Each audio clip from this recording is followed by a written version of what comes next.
عزیز طلباء و طالبات السلام علیکم۔ آج ہمارا یہ تیسرا لیکچر ہے۔ اس سے قبل میں نے آپ کو صفحہ نمبر 2 اور 3 کے الفاظ و تراکیب کے معنی اور اہم نکات کی وضاحت کی تھی۔ آج میں آپ کو صفحہ نمبر 4 تا صفحات 7 تک کے الفاظ و تراکیب کے معنی اور اہم نکات بتاؤں گی اور وضاحت بھی کروں گی تاکہ سبق کو سمجھنے کے بعد آپ کو مشق سوالات حل کرنے میں کوئی دشواری پیش نہ آئے۔ عزیز طلباء و طالبات، اب میں آپ کو اس لیکچر کے تدریسی مقاصد سے آگاہی فراہم کرتی ہوں۔ طلباء الفاظ و تراکیب سے روشناس ہوں گے، سبق پڑھ کر اور سمجھ کر مفہوم حاصل کریں گے۔ طلباء میں تحریری، تقریری اور ذہنی صلاحیتوں میں نشو و نما۔ اب آپ اپنی کتاب کے صفحات 4 اور 5 کے الفاظ و تراکیب کے معنی نوٹ کر لیں۔ پہلا الفاظ ہے قومی تنزل۔ قومی تنزل کے معنی قومی زوال، نا تہذیبی، بد سلیقہ، بد چلنی، بری عادتیں، بدیوں، برائیوں، نیست و نابود، جڑ سے ختم کرنا یا تباہ و برباد کر دینا۔ وضع لباس، لباس کی بناوٹ، سیر سپاٹے، گھومنا پھرنا، فانوس خیال، خیال کی شمع، شغل و اشغال، مشغلہ، کام دھندہ، حاشا و کلا، خدا نہ کرے یا ہرگز نہیں، خدا نہ ترس، بے رحم، رعیت، رعایا یا ملک کے افراد، مطیع، فرمانبردار، ضامن، ذمہ دار، ہادی، ہدایت دینے والا، انسان پرست، انسان کو پوجنے والا، پرستش، اطاعت، مقید، قید کیا گیا۔ اب اہم نکات دیکھیں۔ پہلا ہے قومی ترقی کا مجموعہ، دوسروں کی مدد سے اصلاح، شخصی اور قومی اصلاح، سر سید کی نظر میں اصل غلام، جان اسٹیورٹ مل کا قول، خضر کی تلاش اور مدد۔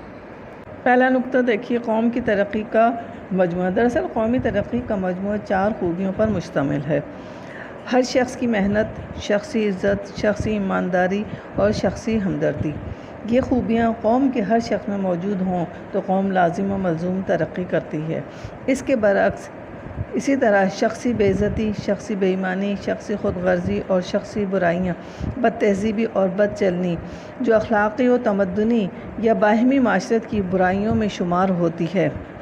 ان برائیوں کے سبب قوم تنزلی کی طرف جاتی ہے۔ قوم کی ترقی کے لیے فرد کی ترقی ضروری ہے۔ دوسرا نکتہ دیکھیے، دوسروں کی مدد سے اصلاح۔ اگر کوئی قوم یہ چاہے کہ ان کی برائیوں کو بیرونی طاقت جڑ سے اکھاڑ پھینکیں گی تو یہ برائیاں نئی صورت میں اور بھی زیادہ بڑھ جائیں گی۔ جب ہر شخص اپنی چال چلن اور اپنی حالتوں پر توجہ دے تو ترقی ہو سکتی ہے۔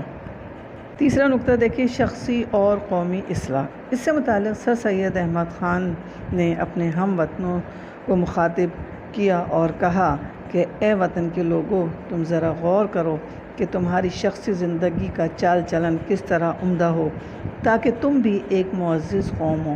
سوچو کہ جو طریقہ تمہاری تعلیم و تربیت، بات چیت، لباس کی ظاہری حالت، گھومنا پھرنا، مشغلہ اور مصروفیت کا ہے، اس سے شخصی چال چلن، اخلاق و عادات، نیکی و سچائی میں ترقی ہو سکتی ہے؟ حاشا و کلا، یعنی تمہارے میں جو موجود برائیاں ہیں ان سے تو قوم ترقی نہیں کر سکتی، خدا نہ کرے۔ کہتے ہیں کہ ہر شخص اور کل قوم کو خود اپنی اندرونی برائیوں اور غلطیوں کی اصلاح کرنی چاہیے۔ اس بات کی امید نہ رکھے کہ دوسری قوم ان کی اصلاح اور ترقی میں مدد کرے۔ اگر یہ بات سوچتے ہیں تو بہت افسوس کی بات ہے اور یہ بہت بڑی نادانی کی بات ہے۔ اگلے نکتہ دیکھیے، سر سید کی نظر میں اصلی غلام۔ در حقیقت وہ شخص اصل غلام ہے جو بد اخلاقی، خود غرضی، جہالت اور شرارت کا مطیع اور خود غرضی کی غلامی میں مبتلا ہے۔ جب تک اس میں سے یہ عادتیں ختم نہیں ہوں گی اس وقت تک اس کی غلامی کی یہ دلی حالت دور نہ ہوں گی۔ جب تک قوم کے لوگوں میں یہ سوچ موجود ہے کہ ہماری اصلاح و ترقی گورنمنٹ یا قوم کے عمدہ انتظام پر منحصر ہے، اس وقت تک کوئی مستقل اور برتاؤ میں آنے کے قابل نتیجہ اصلاح و ترقی کا قوم میں پیدا ہو ہی نہیں سکتا، کیونکہ کیسی ہی عمدہ تبدیلیاں گورنمنٹ یا انتظام میں کی جائیں، وہ تبدیلیاں فانوس خیال سے کچھ زیادہ رتبہ نہیں رکھتیں، جس میں طرح طرح کی تصویریں پھرتی ہوئی دکھائی دیتی ہیں مگر جب دیکھو تو کچھ بھی نہیں۔ مستقل اور مضبوط آزادی، سچی اور اصلی ترقی شخصی چال چلن پر منحصر ہے، اور وہی شخص چال چلن قومی ترقی کا بڑا ضامن ہے۔ اگلا نکتہ دیکھیں، جان اسٹیورٹ مل کا قول، جو کہ بہت بڑا دانا حکیم گزرا ہے۔ ان کے خیال میں اگر عوام اچھی ہے تو حکومت بھی عمدہ ہوگی، اور اگر عوام برائی کی طرف مائل ہے تو حکومت خراب ہوگی۔ ان کا کہنا ہے کہ ظالم اور خود مختار حکومت بھی زیادہ خراب نتیجے نہیں پیدا کر سکتی اگر اس کی رعایا میں شخصی ترقی اور شخصی اصلاح موجود ہے، اور جو چیز شخصی اصلاح اور شخصی ترقی کو دبا دیتی ہے در حقیقت وہی شے اس کے لیے ظالم اور خود مختار گورنمنٹ ہے۔ پھر اس شے کو چاہو جس نام سے پکارو، جہاں شخصی اصلاح اور شخصی ترقی مٹ گئی یا دب گئی وہاں عمدہ گورنمنٹ ہو مگر وہ کچھ بھی اچھے نتائج پیدا نہیں کر سکتی۔ اگلا نقطہ دیکھیے، خضر کی تلاش اور مدد۔ اس طالبات خضر علیہ السلام ایک بڑے عالم بھی تھے۔ اللہ تعالیٰ نے حضرت موسیٰ علیہ السلام کو خضر علیہ السلام کے پاس بھیجا اور کہا کہ ان سے علم حاصل کرو۔ خضر علیہ السلام دنیا میں لوگوں کو راستہ بھی دکھاتے ہیں، یعنی لوگوں کی مدد بھی کرتے ہیں۔ اسی حوالے سے سر سید احمد خان کہتے ہیں کہ انسان کی قومی ترقی کی نسبت ہم لوگوں کے یہ خیال ہے کہ کوئی خضر ملے، گورنمنٹ فیاض ہو اور ہمارے سب کام کر دے۔ اس کے معنی یہ ہے کہ ہر چیز ہمارے لیے کی جائے اور ہم خود کچھ نہ کریں۔ یہ ایسا مسئلہ ہے کہ اگر اس کو ہادی اور رہنما بنا دیا جائے تو تمام قوم کی دلی آزادی کو برباد کر دے گا اور آدمی کو انسان پرست بنا دے گا۔ حقیقت میں ایسا ہونا قوت کی پرستش ہے اور اس کے نتائج انسان کو ایسا ہی حقیر بنا دیتے ہیں جیسے کہ صرف دولت کی پرستش سے انسان مقید اور ذلیل ہو جاتا ہے، یعنی دولت کا قیدی ہو جاتا ہے اور دوسروں کے سامنے ذلیل ہو جاتا ہے۔ کیا لالا اشرفی مل جو ہر روز لکشمی کی پوجا کرتے ہیں، یعنی جو لالا اشرفی مل جو تھے وہ ہر روز دولت کی پوجا کرتے تھے اور بے انتہا دولت رکھتے ہیں، انسانوں میں کچھ قدر و منزلت کے لائق گنے جاتے ہیں۔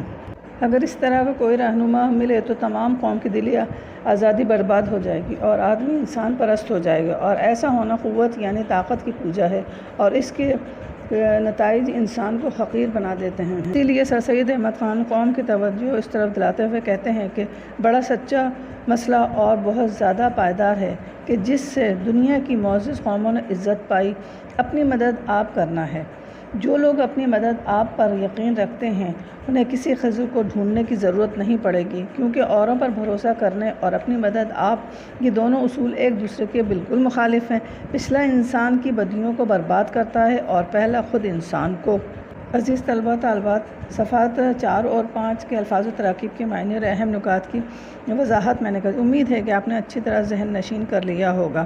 اب آ جائیں صفحات 6 اور 7، اس کے الفاظ و تراکیب کے معنی دیکھیے۔ پہلا لفظ دیکھیے، اجرا، جاری ہونا، اگلی پشتوں آنے والی نسلیں، آلات جر ثقیل، بھاری ہتھیار، فیلسوفوں، عقل مندوں، فلسفہ جاننے والوں، علم و حکمت، علم اور عقل، کاریگر، ہنرمند، معمار، عمارت بنانے والا، پرکھوں، بزرگوں یا باپ دادا، مار سرے گنج، خزانے کا سانپ یا دولت مند کنجوس، خفیہ، پوشیدہ یا چھپا ہوا، عمدہ نظیر، بہترین مثال، طاق میں، محراب میں، کلوں، چھوٹے حصے، عاقبت، انجام یا آخرت۔ اب اس کے اہم نکات دیکھیں۔ ولیم ڈراگن کا آزادی کے بارے میں یقین، انسان کی اگلی پشتیں، نسلوں کا علم جو انسان کو انسان بناتا ہے، لارڈ بیکن کا قول۔ عزیز طلبہ و طالبات، ولیم ڈراگن آئر لینڈ کا لیڈر اور خیر خواہ تھا۔ ولیم ڈراگن ڈبلن کی نمائش گاہ میں آزادی سے متعلق کہتا ہے کہ جس وقت میں آزادی کا سنتا ہوں اسی وقت مجھے میرا ملک اور باشندے اور شہر کے لوگ یاد آتے ہیں۔ ہم آزادی کے لیے بہت سی باتیں سنتے ہیں مگر میرے دل میں مضبوط یقین ہے کہ ہماری آزادی ہمارے اوپر ہے۔ اگر ہم محنت کیے جائیں اور اپنی قوتوں کو درست استعمال کریں تو اس سے بہتر کوئی موقع ترقی کے لیے نہیں۔ استقلال اور محنت کامیابی کا ذریعہ ہے۔ اگر ہم دلی ولولے اور محنت سے کام کیے جائیں تو تھوڑے زمانے میں ہماری حالت بھی ایک عمدہ قوم کی مانند آرام و خوشی و آزادی کی ہو جائے گی۔ اسی لیے کہتے ہیں کہ قوتوں کا درست استعمال ہی کامیابی ہے۔ اس کے متعلق شعر ہے، وقت کرتا ہے پرورش برسوں، حادثہ ایک دم نہیں ہوتا۔ اگلا نقطہ دیکھیں، انسان کی اگلی پشتوں یا نسلوں کا علم جو انسان کو انسان بناتا ہے۔ انسان کے موجودہ حالات ان کی نسل در نسل کے کاموں سے حاصل ہوتے ہیں، جن میں محنتی، مستقل مزاج، محنت کرنے والے، زمین جوتنے والے، کانوں کے کھودنے والے، نئی چیزیں ایجاد کرنے والے، مخفی باتوں کو ڈھونڈ نکالنے والے، آلات جر ثقیل سے کام کرنے والے اور ہر قسم کے پیشہ ور ہنرمندوں، شاعروں، حکیموں، فلسفیوں اور ملکی منتظمین نے انسان کو موجودہ حالات پر پہنچانے میں بڑی مدد دی۔ ایک نسل نے دوسری نسل پر امارت بنائی اور اس کو ایک اعلیٰ درجے پر پہنچایا۔ یعنی طویل جدوجہد کے بعد قومی ترقی میں تمام شعبوں کا کردار ہوتا ہے۔ شعبے بے ترتیبی کو ترتیب میں لاتے ہیں، یعنی ایک نسل کی کامیابی کے بعد کئی نسلوں کا کام ہوتا ہے۔ رفتہ رفتہ نیچر نے موجودہ نسل کو اس زرخیز اور بے بہا جائیداد کا وارث کیا جو ہمارے پرکھوں کی ہوشیاری اور محنت سے مہیا ہوئی۔ یہ جائیداد اس لیے نہیں دی کہ ہم صرف مثل مار سر گنج کی اس کی حفاظت کریں اور اس کو ترقی دے کر ترقی یافتہ حالت میں اگلی نسلوں کے لیے چھوڑ دیں، لیکن افسوس ایسا نہیں ہوا، اپنی پرکھوں کی جائیداد کو بھی گرا دیا۔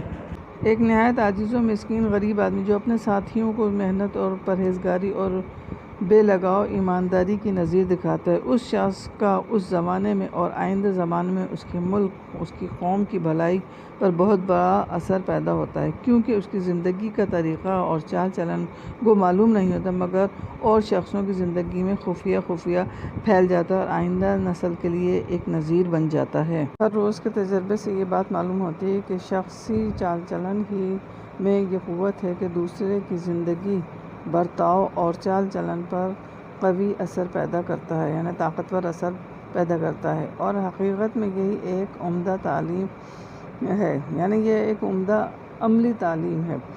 جب ہم اس عملی تعلیم کا علمی تعلیم سے مقابلہ کرتے ہیں، یعنی جو عمل کرتے ہیں اور جو علم حاصل کرتے ہیں ان کا مقابلہ جب کرتے ہیں تو مکتب و مدرسے سے اور مدرسۃ العلوم یعنی کالج کی تعلیم اس عملی تعلیم کی ابتدائی تعلیم ہے۔ یعنی کالج کی تعلیم جب آ جاتی ہے تو وہاں عمل کرنا بھی ضرور ہوتا ہے، یعنی وہ علمی تعلیم سے عملی تعلیم میں تبدیل ہونا شروع ہو جاتی ہے۔ زندگی کے علم کا یعنی زندگی کے برتاؤ کے علم کا، جس کو انگریزی میں لائف ایجوکیشن کہتے ہیں، انسان پر، قوم پر بہت زیادہ اثر ہوتا ہے۔ مکتب و مدرسہ، مدرسۃ العلوم کا علم طاق میں، صندوق میں یا الماری میں یا کسی بڑے کتب خانے میں رکھا ہوتا ہے، یعنی مدرسے کا جو علم ہوتا ہے، جو مدرسۃ العلم کا علم جو ہوتا ہے وہ طاق میں، یعنی ڈگریوں کی صورت میں، سند کی صورت میں، یا تو الماری میں ہوتا ہے یا کسی طاق میں ہوتا ہے یا صندوق میں ہوتا ہے یا کسی کتب خانے میں رکھا ہوتا ہے۔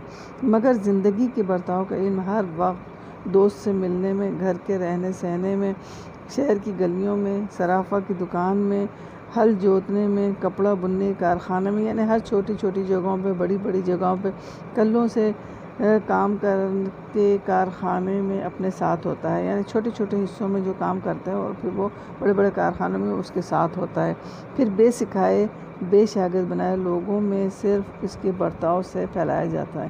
یعنی اس میں عملی تعلیم میں کسی سے سیکھا نہیں جاتا، کسی کو سکھایا نہیں جاتا، بلکہ سیکھا جاتا ہے اور اپنے عمل کے ذریعے اس کو پیش کیا جاتا ہے۔ یہ پچھلا علم وہ علم ہے جو انسان کو انسان بناتا ہے، یعنی علم جو حاصل کرتے ہیں انسان کو انسان بناتا ہے، یعنی اچھی راہ دکھاتا ہے۔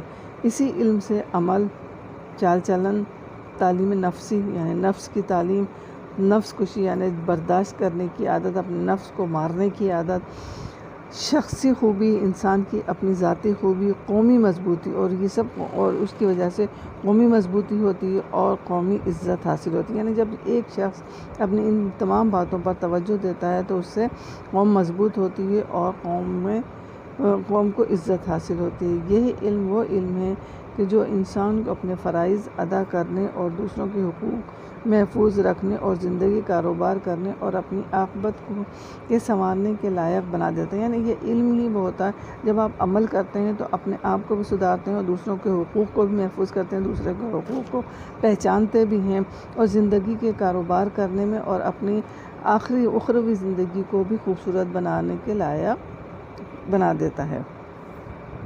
اس تعلیم کو آدمی صرف کتابوں سے نہیں سیکھ سکتا اور نہ یہ تعلیم کسی درجے کے علمی تحصیل سے حاصل ہو سکتی ہے۔ یعنی جب انسان کی عادت و اطوار، طور طریقے، اپنے فرائض کی انجام دہی، فرائض کا خیال رکھنا، اپنے حقوق کا خیال رکھنا، یہ کسی مدرسے میں یا کسی اور جگہ یہ تعلیمی ادارے میں نہیں ملتی، بلکہ یہ خود اپنے عمل سے ظاہر کی جاتی ہے۔ اسی کے متعلق شیخ سعدی سے کسی نے پوچھا تھا کہ آپ نے یہ تمام، آپ اتنے تمیزدار، تہذیب یافتہ، سلیقہ شعر ہیں، آپ نے یہ علم تمام کہاں سے سیکھا؟ انہوں نے کہا میں نے بیوقوفوں سے سیکھا، برے لوگوں سے سیکھا۔ تو سارے لوگ حیران ہوئے، انہوں نے کہا آپ نے برے لوگوں سے تعلیم کیسے سیکھی؟ انہوں نے کہا کہ جو بات مجھے اچھی لگتی تھی وہ میں اپنا لیتا تھا، اور جو بات مجھے بری لگتی تھی وہ میں چھوڑ دیتا تھا۔ یعنی انہوں نے اپنے عمل سے اپنی برائیوں کو چھوڑ دیا اور اچھائیوں کو اپناتے رہے۔ اب آخری نقطہ دیکھیں، لارڈ بیکن کا قول۔ لارڈ بیکن کا نہایت عمدہ قول ہے کہ علم سے عمل نہیں آ جاتا، کہ علم حاصل کرنے سے عمل نہیں آتا جب تک عمل کرنے کی کوشش نہ کی جائے۔ علم کو عمل میں لانا علم سے باہر اور علم سے برتر ہے۔ یعنی جب علم کو آپ عمل میں لائیں گے تو وہ بہت زیادہ بہتر اور زیادہ اچھا ہو جاتا ہے، اور مشاہدہ آدمی کی زندگی کو درست اور اس کے علم کو بعمل کرتا ہے۔ جب انسان دیکھتا ہے، تجربات کرتا ہے، مشاہدات کرتا ہے تو اس کی زندگی اور درست ہو جاتی ہے، اور اس علم کو وہ بعمل بنانے لگتا ہے۔ یعنی سوچنے سمجھنے کی صلاحیت بہت بہتر ہو جاتی ہے، بہت اچھی ہو جاتی ہے، اور اسے اچھے اور برے کا فرق نظر آتا ہے، یعنی اس کے برتاؤ میں کر دیتا ہے۔ یعنی عمل جو ہے اس کے برتاؤ میں شامل ہو جاتا ہے، اس کے حسن سلوک میں شامل ہو جاتا ہے۔ یہ علم کی بنسبت عمل اور سوانح عمری کی بنسبت عمدہ چال چلن آدمی کو زیادہ معزز اور قابل ادب بنا دیتا ہے۔ کہتے ہیں کہ علم کا برتاؤ جب ہم دیکھتے ہیں تو علم کی جگہ آپ عمل دیکھیں گے تو وہ آپ کو زیادہ بہتر نظر آئے گا۔ کسی کے سوانح عمر زندگی کے حالات دیکھیں گے تو زندگی کے حالات نہیں بلکہ آپ اس کے چال چلن جو ہے اس آدمی کو زیادہ معزز بناتے ہیں۔ اس کے چال چلن، ادب و آداب، تہذیب، سلیقہ، وہ سب اس کو قابل ادب بنا دیتا ہے۔ یعنی کہ انسان جو خود سے کوشش کرتا ہے، اپنی مدد آپ کرتا ہے، اپنی برائیوں کو چھوڑتا ہے، اپنے آپ کو آگے بڑھانے کی کوشش کرتا ہے، اس سے وہ خوب سے خوب تر ہوتا چلا جاتا ہے۔ آپ کو پتہ ہے کہ سبق مقالات سر سید احمد خان سے لیا گیا۔ امید ہے کہ آپ کو یہ تمام سبق سمجھ آ گیا ہوگا۔ اس کے اہم نکات بھی میں نے بتایا، اس کے الفاظ کے معنی بھی میں نے آپ کو بتائے، اور اہم نکات کی وضاحت بھی کی۔ امید ہے کہ آپ کو بہت اچھی طرح سے سمجھ آ گیا ہوگا، اور اس کی مدد سے آپ تمام مشقی سوالات بھی حل کر سکتے ہیں، اور آپ نے یہ تمام مشقی سوالات اپنی نوٹ بک میں حل کرنا ہے۔ 6 سوال دیے، 6 کے 6 آپ نے سوال اپنی نوٹ بک میں حل کرنا ہے۔ محاورہ اور روزمرہ۔ محاورہ اور روزمرہ کے متعلق تو میں آپ کو پہلے بھی بتا چکی ہوں، لیکن محاورہ کیا ہوتا ہے؟ جب 2 یا 2 سے زیادہ الفاظ حقیقی معنوں کے بجائے مجازی معنوں میں استعمال ہوں، یعنی مجازی معنی یعنی اپنے سوچ کے مطابق، اپنے خیال کے مطابق جو استعمال ہوتے ہیں وہ محاورہ کہلاتا ہے۔ جیسے اس میں مثال دی ہوئی، مثلا آنکھیں دکھانا۔ اب آنکھیں دکھاتے ہیں، آنکھیں دکھانے سے مراد ہوتا ہے غصہ کرنا۔ آنکھوں سے گرانا۔ اب آنکھوں سے کسی کو گرا تو نہیں سکتے، لیکن اس کو نظروں سے گر جانا یا آنکھوں سے گرا دینا، یعنی اس کی عزت میں کمی آ جانا کسی کی۔ آنکھیں بچھانا۔ آنکھیں بچھانے سے مراد بہت زیادہ آؤ بھگت کرنا اور عزت کرنا۔ اب آنکھیں بچھائی تو نہیں جاتی، لیکن یہ مجازی معنوں میں لیا گیا ہے، اور اسی طرح سے یہ محاورہ بن جاتا ہے۔ 9 2 11 ہونا۔ اب 9 2 11 ہونا کہ ہم 10 اور 11 تو نہیں کہہ سکتے نا، ہم 9 2 11 کہیں گے، 8 9 11 تو بھی نہیں کہہ سکتے۔ تو کہتے ہیں اس لیے جو دانش مندوں نے جو الفاظوں کا انتخاب کیا ہے، ہم اس میں کمی بیشی نہیں کر سکتے۔ جیسے انہوں نے کہا ہے، اپنے ذہن سے سوچا ہے، ہم اس کو اسی طرح سے کہتے ہیں، اس میں کمی نہیں کر سکتے۔ جیسے تارے گننا۔ تارے گننا سے مراد نیند نہ آنا یا رات بھر جاگتے رہنا، تو یہ کہلاتے ہیں محاورے۔ اب آپ اسی طرح سے اپنے نوٹ بک میں 5 محاورے تحریر کریں گے اور ان کے معنی لکھیں گے۔ دوسرا ہے روزمرہ۔ روزمرہ زبان کی بول چال کا نام ہے، یعنی جو ہم روزانہ عام بولی بولتے ہیں، یا میں آپ کو جو روزانہ درس دیتی ہوں یا جو آپ کو سمجھاتی ہوں، سبق سمجھاتی ہوں، اس کے علاوہ جو باتیں کرتی ہوں وہ تمام کی تمام روزمرہ ہوتی ہیں۔ روزمرہ میں الفاظ اپنے حقیقی معنوں میں استعمال کرتے ہیں۔ جیسے میں آپ سے کہتی ہوں آپ کاپی کھولیں، اس میں اپنا کام شروع کرتے ہیں، یعنی وہ میرا حقیقی معنی ہوتا ہے، اس میں کوئی تبدیلی نہیں ہوتی، لیکن وقت کے ساتھ ساتھ اس میں تھوڑی بہت تبدیلی بھی کر سکتے ہیں، لیکن محاورے میں تبدیلی نہیں کر سکتے۔ محاورہ قواعد کی حد میں آتا ہے، جبکہ اب اس کا فرق دیکھیں کہ محاورہ جو ہے وہ قواعد کی حد میں آتا ہے، گرامر میں آتا ہے، جبکہ روزمرہ قواعد سے بالاتر ہے، یعنی وہ قواعد سے، گرامر سے ہٹ کے ہے۔ اسی طرح محاورے میں تبدیلی نہیں ہوتی، جبکہ روزمرہ اہل زبان کے مطابق بدلتا رہتا ہے، یعنی روزمرہ میں جو اہل زبان ہوتے ہیں وہ اپنے زبان کے مطابق اس میں تبدیلی لاتے رہتے ہیں، بہتری لاتے رہتے ہیں، لیکن محاورہ جو ہے وہ تبدیل نہیں ہوتا۔ امید ہے آپ کو یہ سارا کچھ سمجھ آ گیا ہوگا اور آپ بڑے دل جمی کے ساتھ، بڑے ذوق و شوق کے ساتھ، بڑے صاف ستھرا کام آپ کریں گے اپنی نوٹ بکس میں، اور اس کو یاد بھی کریں گے اور اس کو سمجھیں گے بھی اور یاد بھی کریں گے۔ اللہ آپ کا حافظ و ناصر ہے، اپنا خیال رکھیے گا۔ خدا حافظ۔